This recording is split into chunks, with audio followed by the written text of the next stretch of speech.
मैं जाके रेडी हो जाता हूँ, वरना काम के लिए लेट हो जाऊंगा। हाँ ठीक है, मैं चलता हूँ। नाहर जी, आप ऐसे कैसे ऑफिस जा रहे हैं? आप तो पूरे भीग गए, चेंज कर लीजिए। और आपने अपना ऑफिस वाला बैग भी नहीं लिया। अब रूही को कैसे बताऊं कि वहाँ यूनिफॉर्म मिलता है?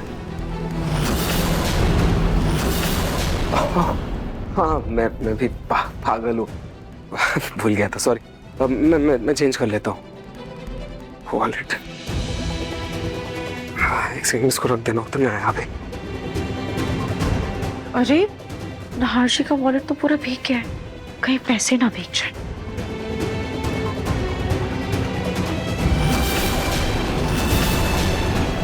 ₹10। नाहर जी के पर्स में सिर्फ ₹10 ही बचे हैं। लगता है उन्होंने कल घर का राशन का सामान लाने के लिए सारे पैसे खर्च कर दिए। कल मुझे थोड़े से पैसे दुकान से मिले थे, मैं काम करती हूँ, इसे नाहर जी के पर्स में रख देती हूँ।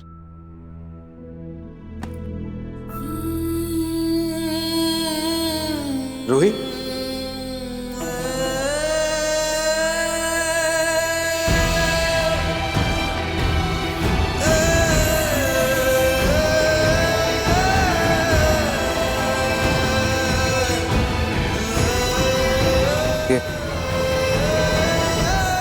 ये पैसे कहाँ से आए रूही? नाहर जी, वो मैंने ना खाटू जी की मन्नत के लिए ना ये पैसे अपनी साड़ी के पल्लू में बांध कर रखे थे। तो जब मैंने आपके पर्स में पैसे नहीं देखे तो मैंने ये पैसे रख दिए। पर आप प्लीज अभी ये पैसे रख लीजिए, आपको काम आएंगे, क्योंकि महीने की तनख्वाह तो महीने के आखिर में ही आएगी ना। तब तक आप प्लीज ये पैसे अपने पास ही रखिए।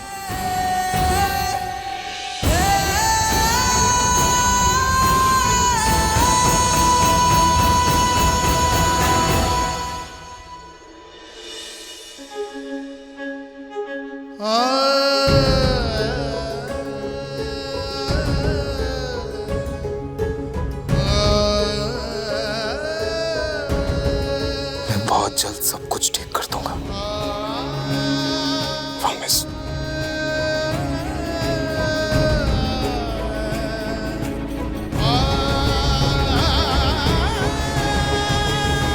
बाय।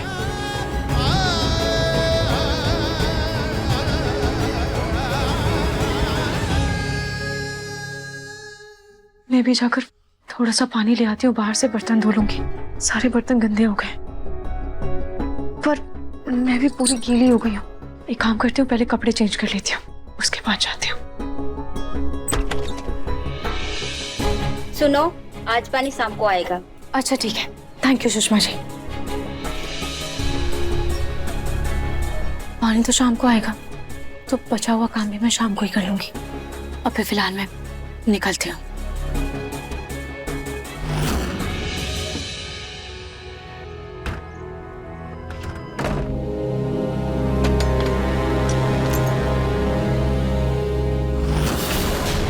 क्या तुम फिर आज काम पर नहीं आओगी?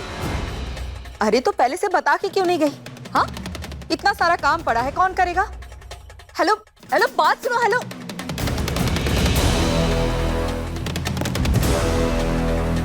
झाड़ू पोछा बर्तन, इतना सारा काम। ऊपर से तूफान की वजह से पूरा घर धूल धूल हो रखा है। ये आजकल की नौकरानियां भी ना बहुत नखरे हो गए इनके। अरे बिना बताए कभी भी छुट्टी ले लेती हैं। सोनी जी, वो तो पहले भी छुट्टी ले लेती थी, लेकिन हाँ, तब समझ में नहीं आता था, क्योंकि तब आपने इस घर की बड़ी बहू को नौकरानी जो बना के रखा हुआ था। सोनी जी, रूही जब से इस घर में आई है ना, तब से शायद आपने किसी काम को हाथ नहीं लगाया, तभी आपको ज्यादा परेशानी लग रही है। अब पछताए होत क्या जब चिड़िया चुग गई खेत। ये तो आपको तब सोचना चाहिए था जब रूही पर आप फालतू के इल्जाम लगा रही थी।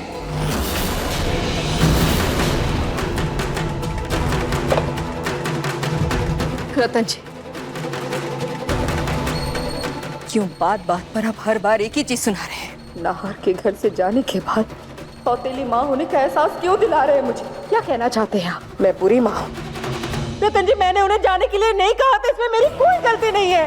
सोनी जी, अगर नाहर की जगह समर घर छोड़कर गया होता ना, तब आप जमीन आसमान नहीं कर देती उसको ढूंढने के लिए।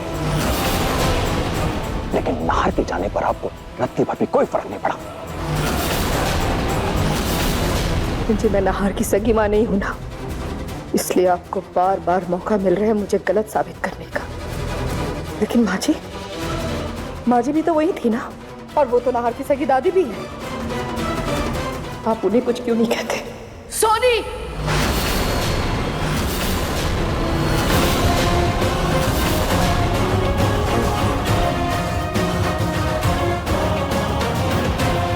अपनी जुबान को लगाम दो।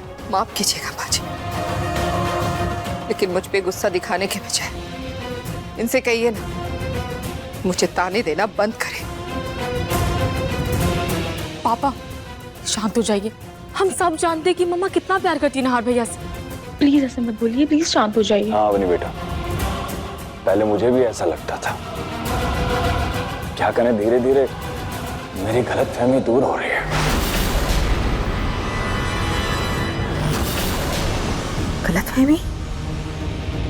गलतफहमी रतन जी? आपको मेरी ममता पे शक है? आपको क्या लगता है इतने सालों से मैं ढोंग कर रही हूँ, दिखावा कर रही हूँ? अच्छा, तो मैं गलत हूं तो ठीक है, मेरे सर पर हाथ रखकर कहिए कि आप समर और नहार में कोई फर्क नहीं करती। आपका दिल एकदम साफ है।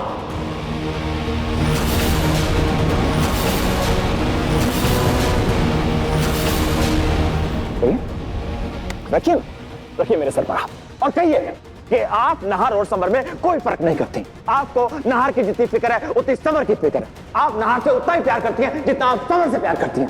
कहिए।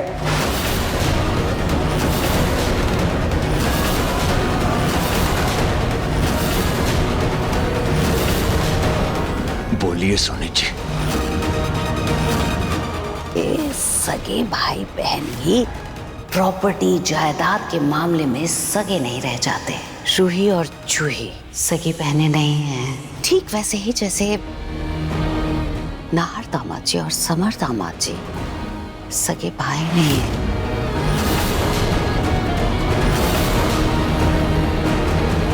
ये सब कुछ करके मुझे ममता का सबूत नहीं देना रतन जी।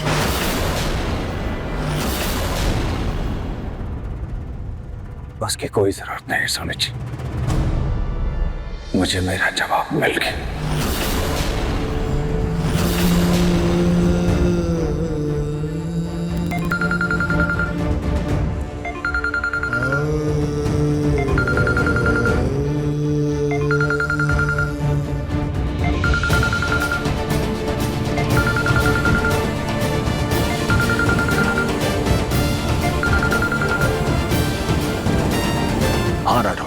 हाँ रतन जी, वो आपको माइनिंग में इन्वेस्ट करने के लिए एक बार यहाँ का काम देखना था ना? जी हाँ, मैं दिखाता हूँ।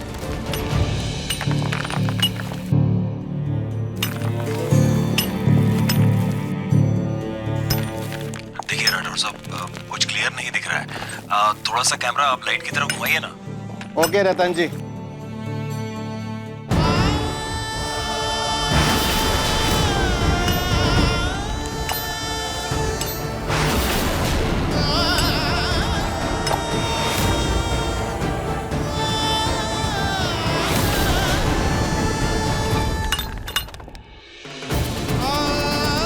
क्या हुआ पापा?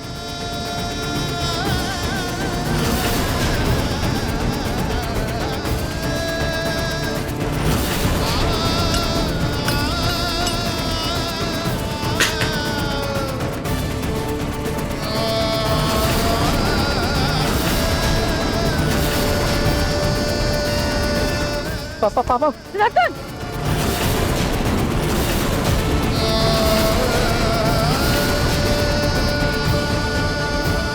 रतन, रतन, क्या हुआ?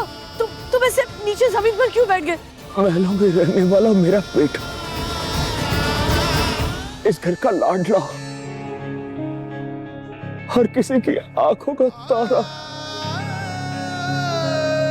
उसकी माँ उसे जमीन पर पांव नहीं रखने देती थी। रतन, तुम नाहर के बारे में बात कर रहे हो?